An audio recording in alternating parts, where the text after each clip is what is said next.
Alors, je crois que nous avons les nombres de présents. Savoir si on peut tenir l'Assemblée générale, sinon, alors, le nombre d'associations inscrites est de 627 au 1er janvier. Nombre d'associations pouvant voter, donc à jour de leur cotisation, 608. Nombre d'associations présentes ou représentées, 402. Le nombre des délégués inscrits, donc pour ces 402 associations, 1085. Délégués pouvant voter, 1062. Et délégués présents ou représentés, 754. Donc c'est la quantité suffisante pour répondre aux impératifs de nos statuts. On a finalement 754 délégués présents sur 1062 qui auraient pu être là et voter. Nous dépassons largement la moitié. Et, cher Président, je pense qu'on peut continuer l'Assemblée. Ouf, j'ai eu peur. S'il aurait fallu vous convoquer dans 15 jours. Hein. Et merci quand même à toute l'équipe. Vos applaudissements vont à toute l'équipe qui est au travail depuis ce matin avant 7h30. Hein, ils étaient présents à 7h, donc merci bien à eux tous pour leur dévouement. Merci. Alors, la tradition veut que nous passions à l'élection au renouvellement d'un vérificateur au compte. Celui qui est candidat à nouveau, c'est Jacques Lavigne. C'est son tour. Y a-t-il d'autres candidats dans la salle? Jacques Lavigne, vous l'avez vu il y a 5 minutes. Alors, avant qu'on passe au vote, je voudrais vous présenter celle qui a été élue l'an dernier et qui est là pour la première fois. C'est Marie-Chantal Serre, si elle veut bien se lever pour que vous puissiez la voir et l'applaudir.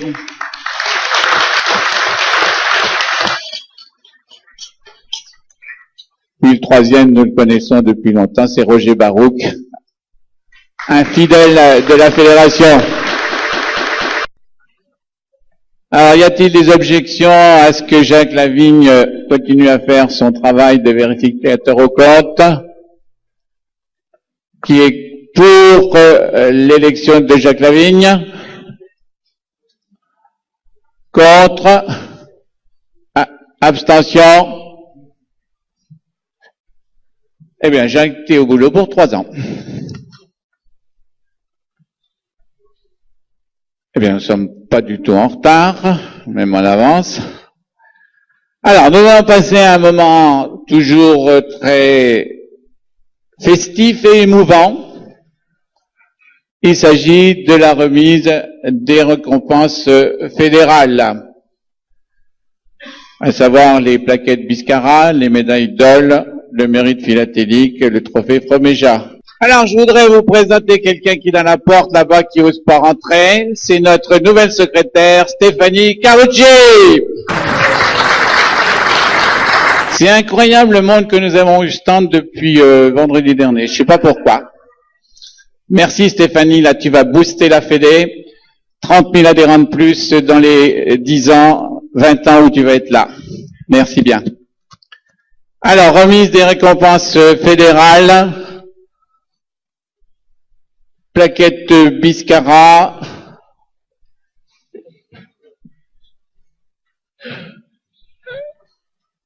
Alors, chaque année, nous prenions un certain temps pour, disons, présenter les récipiendaires. Et puis, comme nous devons absolument terminer l'Assemblée Générale à 14h pour que l'équipe de la Chaînée du Roi mettre en place le dîner du palmarès, qui va donc être dans cette salle. Nous étions un petit peu inquiets. On pensait ce matin avoir plusieurs votes à bulletin secret. Là, ça met du temps et tout. Alors c'est vrai que vous êtes sages comme tout. Vous êtes donc on est en avance. Et je laisse la parole à Jean-Claude pour dire comment va quand même se dérouler la remise des plaquettes Biscara. Donc, tout d'abord, les récipiendaires proposés par les régions. Sur la région 1, c'est Joël Moisy. Ah ben, on commence très bien, voilà, il est là. Pour la région 2, Claude Manteau. Sur la région 2A, Yves Akadebled. Région 3, François Prats. Région 4. Alors la région 4, vous savez, a fusionné, puisque c'était les anciennes régions Moselle et Lorraine. Et maintenant, c'est une seule région, Lorraine, mais malgré tout, il y a toujours autant de bénévoles et toujours autant à encourager. C'est pour ça que la région 4 a proposé 2 personnes, donc Claude Poinceau et Muller Robert.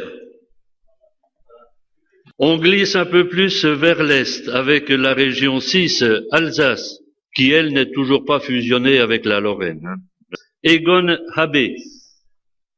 Il est là? Ah ben c'est bien.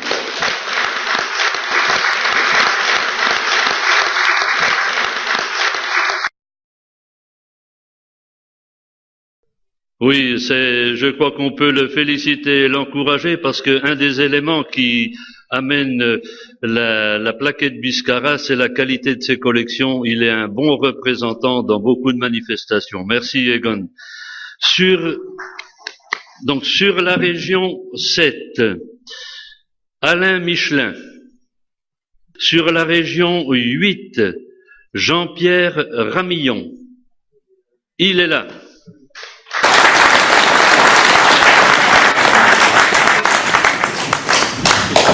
Bravo. Bravo. Sur la région 9, Yves Chapelle. Sur la région 10, Marc Rubio. Région 10, Marc Rubio, voilà, il est là. Bravo.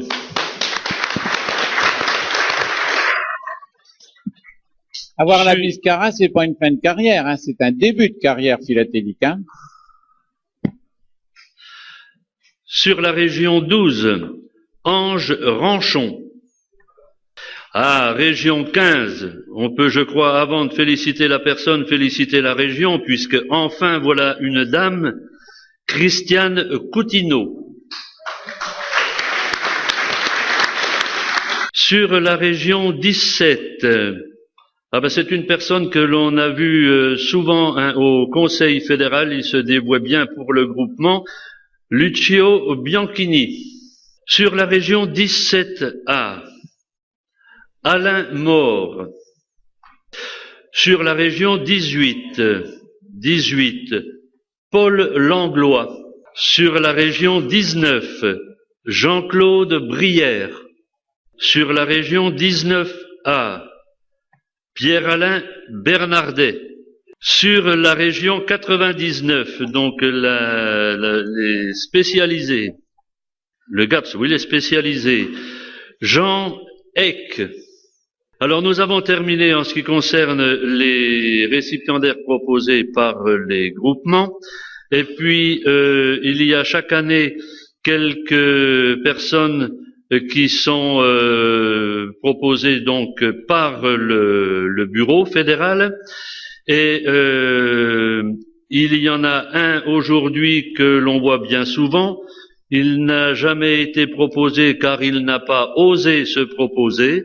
C'est un président de groupement, et je crois qu'il est là, Claude Nez. C'est pour la région Basse-Normandie.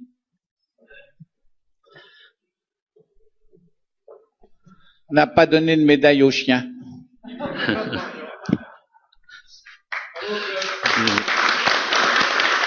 Une personne de la région parisienne, c'est si le bureau fédéral l'a choisi cette année, C'est pour une manifestation vraiment très très particulière, très originale qu'il a organisée en 2011 à Nanterre. C'est le président de l'association philatélique de Nanterre pour Art Philatélie 2011, Jean Grillo, pardon. Je crois qu'il la mérite bien parce que ce concours de Mélart a quand même été un succès extraordinaire. Hein. C'est une piste à développer pour certainement attirer des jeunes qui passeront peut-être à un moment donné à la philatélie. Bravo Jean Grillo. Et puis nous avons aussi l'habitude de choisir une personne qui est, on va pas dire étrangère parce que c'est toujours des personnes qui sont avec nous, mais extérieures, disons, à la fédération. Et je laisserai le président Robert faire des commentaires sur lui, il le connaît encore mieux que moi. Cette année, nous avons choisi une personne qui, hélas, n'est pas là aujourd'hui, c'est Christian Vinclair. Oui. Effectivement, moi j'ai découvert Christian Vinclair il y a maintenant quelques années en me disant qu'est-ce que c'est que ce grand gars qui arrive là avec son manteau jusqu'aux chaussures. Et puis j'ai découvert un homme d'une grande droiture, fidèle à la fédération, qui nous défendait chaque fois qu'il le pouvait. Et puis malheureusement au mois de mars, c'est le 30 mars, pendant le salon des seniors, nous avons eu une réunion pour la fête du timbre. J'ai senti Christian pas dans son état normal. Et Christian est en arrêt de maladie depuis cette date-là. Et je pense qu'il ne reprendra pas son poste de secrétaire général de la DEFIL. Alors je crois on l'avait prévu avant cette maladie, mais je crois que Christian Vinclair, au sein de la DEFIL, mérite bien qu'on lui qu'on lui attribue cette médaille Biscara, et je vous demande de l'applaudir très chaleureusement. L'échelon supérieur, c'est la médaille d'Ol, Claude Desarméniens. À la parole. Bien, merci Robert. Eh bien, ma foi, on parlait de parité tout à l'heure, on n'y est pas encore tout à fait, mais je suis très heureux de commencer ces hommages par un hommage à une dame. C'est une passionnée de thématiques. Depuis de très nombreuses années, elle a patiemment monté une collection sur le tissage de la matière première aux produits finis. Sa collection a pris non seulement une dimension nationale, mais aussi internationale. Elle travaille discrètement aussi sur d'autres sujets. Elle a été élue administrateur de son groupement en octobre 2000. Elle préside la commission régionale thématique depuis 2002 et à ce titre organise un colloque thématique régional tous les ans. Ses interventions nombreuses ont permis aux sociétaires de la région de parfaire leur collection. La dernière en date est celle sur le synopsis. Pour conclure, je dirais qu'elle a toute autorité de son président de région pour canaliser, il faut toute l'autorité de son président de région pour canaliser son énergie et ses idées multiples, qui permettent au groupement Midi-Pyrénées de progresser dans ce domaine. Vous l'avez reconnu, c'est Nicole Fontaine dont il s'agit. Alors je ne sais pas, je l'ai pas vu, mais je vais demander à son président de région de peut-être venir chercher la médaille de Nicole Fontaine, si c'est reconnu tout à fait, tout de suite, des fois, on ne sait jamais.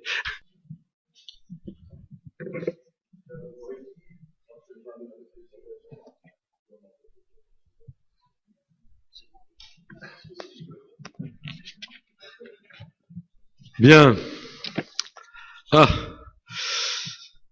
Il est originaire de la région lyonnaise et a rapidement émigré vers la Lorraine. La philatélie lui a été révélée à l'armée pendant son service militaire. En effet, il était chargé du courrier et en particulier responsable de la machine Paillon pour détruire les documents. C'est ainsi qu'il s'est trouvé en contact avec les timbres et les beaux timbres qu'il a mis de côté. Ces enveloppes furent le début d'une passion. Dans sa Lorraine d'adoption, où il enseigne la technologie, il s'occupe des activités socio-éducatives et en particulier d'un atelier philatélie pendant l'entre-midi, comme l'on dit en Lorraine, la pause véridienne ailleurs. Sa passion pour les ballons, les vrais, ceux gonflés à l'air chaud ou au gaz, n'a d'égal que ses nombreuses participations en compétition. Les dirigeables, ils ne peuvent pas en entendre parler. Autre thème cher à notre ami, les grues. Pas celles des chantiers, celles qui émigrent vers les pays chauds pendant l'hiver. Lors de la création du club de Marly, il en devient naturellement le secrétaire. Président de la région 5, la seule correspondant à un département, il mettra tout son savoir-faire pour assurer la fusion avec la région Lorraine qui sera effective après le congrès national de Metz 2011. Je vous demande d'accueillir chaleureusement Richard Gastelon.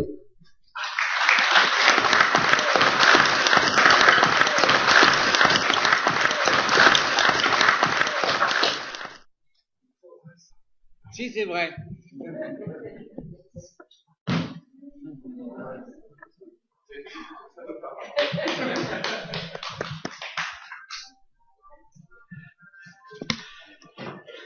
Bien, on va descendre un peu plus dans le sud. C'est un homme discret, dynamique, qui a toujours recherché le compromis, que nous allons récompenser maintenant. C'est un farouche défenseur de notre fédération. Son engagement, tant au niveau de son club, qu'il préside depuis 1986, que de la région, lui vaut le respect de tous. C'est un thématiste passionné et averti. Sa passion, il aime la faire partager en organisant dans son département de nombreuses expositions et autres réunions d'information. Il a participé pleinement à la réintégration au sein de la fédération du club de Sisteron. Dans le cadre de notre partenariat avec La Poste, partenaire de la fédération, il a toujours entretenu les meilleures relations sur le plan local et départemental. Claude Muller a su apporter à Sainte-Tulle, mais aussi au groupement philatélique PACAC, sa disponibilité et sa longue expérience à la cause philatélique, mais aussi cette touche de modernité indispensable à la longévité de son association ainsi qu'au développement de la philatélie. Tout au long de sa longue activité philatélique, Claude Muller a su supporter et apporte encore cet esprit fédéral indispensable à la cohésion de notre passion commune. Claude Muller est un ami et un protecteur de la philatélie. Alors je ne sais pas s'il est là. Je vois le S'il n'est président pas là, de je vais région. demander à Christian Descory, son président de région, de venir.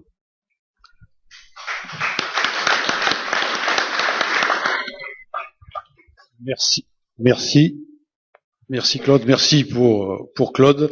Claude est obligé aujourd'hui de rester auprès de son épouse qui est très malade et donc merci à la fédération et je crois que cette récompense est méritée et il œuvre toujours d'ailleurs pour la philatélie. Merci. Bon rétablissement à Madame Muller. Merci. Bien, c'est un homme discret, dévoué et très actif que nous allons récompenser. Après avoir été pendant des années délégué adjoint de son département, il en devient titulaire en 2003. Pendant toute cette période, il assume la charge des expositions et de l'organisation des premiers jours. Cela fait 10 ans qu'il préside aux destinées de son club. En 2006, il prend la présidence du groupement qu'il assure encore aujourd'hui. Il collectionne beaucoup de choses et de thèmes, toujours dans une grande discrétion. La plaquette Biscarat lui a été décernée en 2006, la même année que la médaille de la ville de Paris. Servir est quelque chose qu'il connaît bien au quotidien.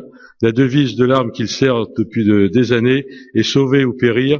C'est le président de la première région philatélique. Je veux parler du groupement des associations philatéliques de l'Île-de-France. Merci d'applaudir Dominique Bilot.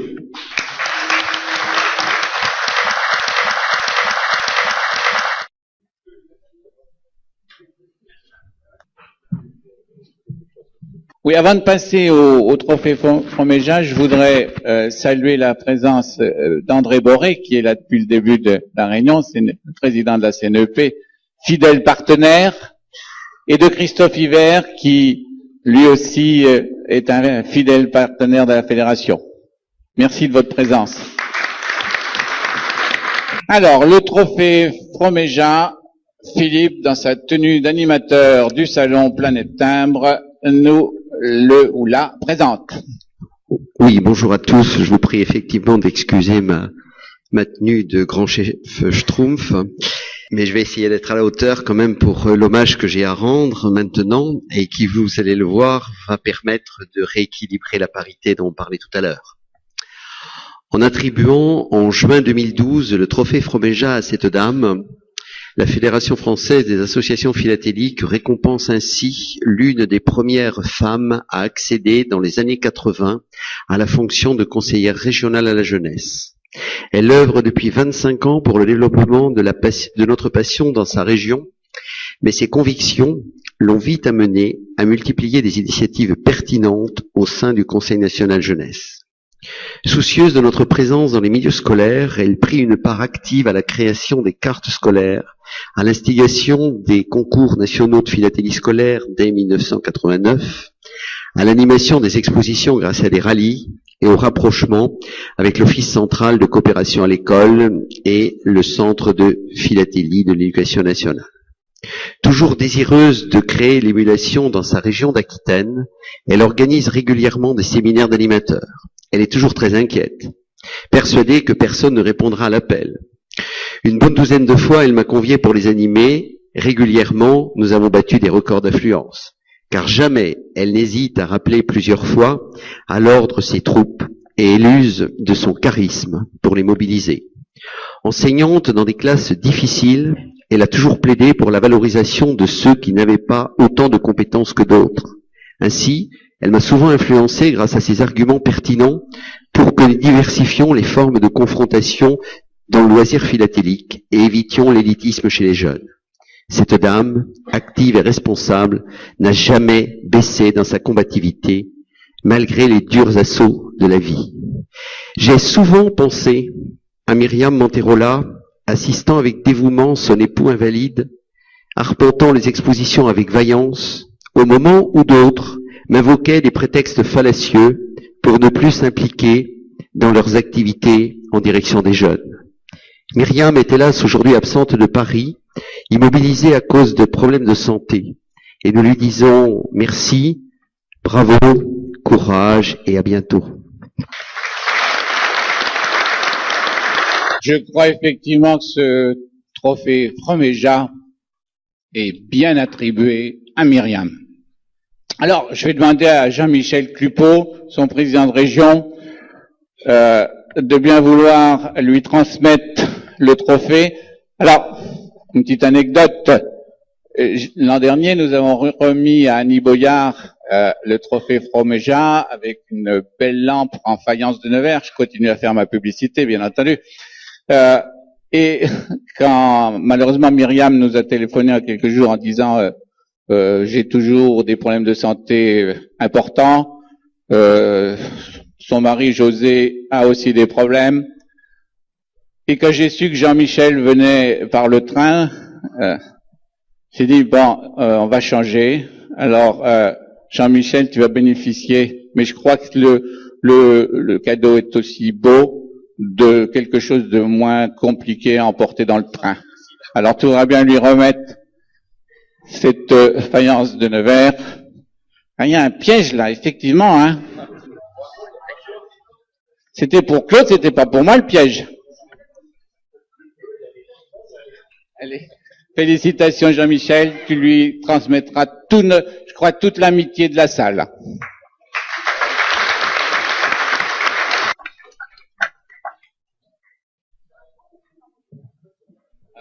Alors, il reste le mérite philatélique.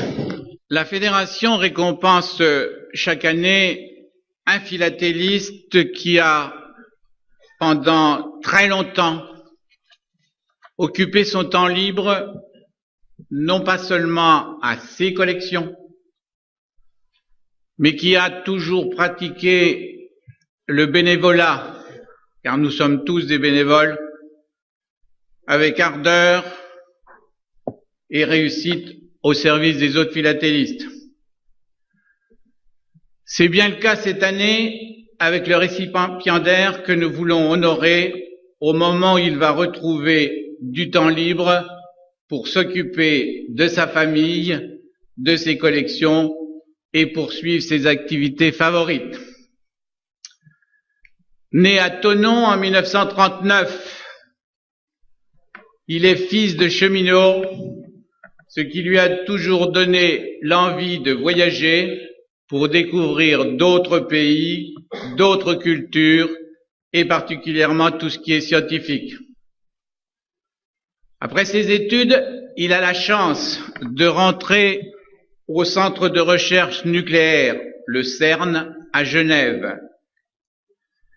Il va travailler avec de très grands chercheurs comme Georges Charpak, prix Nobel de physique. Et dans ce centre prestigieux, il participera à de très importantes études dans le domaine des applications médicales des détecteurs de particules. Peut-être faut-il trouver là la source de son efficacité et de sa discrétion. Adhérent au club de Thonon dès 1961, il a ensuite fondé le club de Douvaine, et je crois que vous commencez à le connaître, à le reconnaître, qu'il dirige encore aujourd'hui. Puis il devient président de la région Savoie en 1997 jusqu'en 2006. Après la fusion de sa région avec le groupement Rhône-Alpes, il en reste un administrateur jusqu'en 2012. En 2006, il intègre l'équipe d'Yves Tardy, où il joue un rôle discret mais très efficace de secrétaire adjoint, puis en 2010 de vice-président. Ardent défenseur de la fédération, il n'a certainement pas été suffisamment compris par certains et l'ensemble du bureau le regrette. C'est pour cela que le bureau décerne aujourd'hui le mérite philatélique à Gérard Gédé.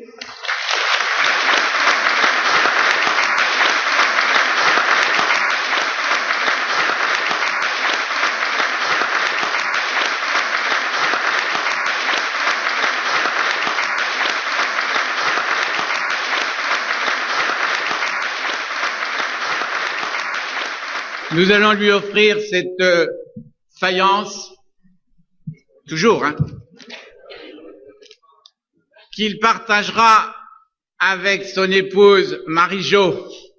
C'est Marie-Jo qui discrètement m'a dit tout ce que je vous ai lu. Et elle a fait le silence parce que jamais il a su, en réunion de bureau, je vous assure que ça n'a pas été facile de lui accorder le mérite sans qu'il s'en rende compte. Et je crois qu'on y est arrivé, Merci Gérard pour ton grand dévouement à la philatélie et ton action si profondément humaine. On va descendre, parce que tu vas leur montrer. Non, tu répondras après, allez, viens. Voilà la médaille.